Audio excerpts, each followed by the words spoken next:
The GI Bill is a crucial benefit for service members, but understanding how it covers education costs can be complex. Let's break it down. At its core, this program provides financial support to help veterans and their families earn degrees or gain professional certifications.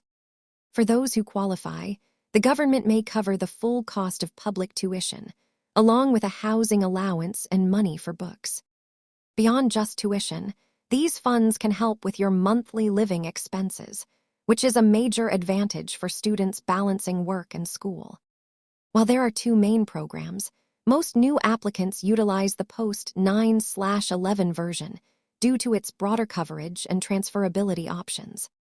Millions of veterans have used these benefits to advance their careers, with utilization rates climbing steadily over the last decade.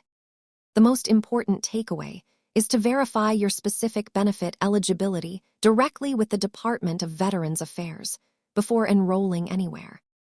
Thanks for watching. Understanding your benefits is the first step toward a successful transition into higher education. Check back for more finance basics.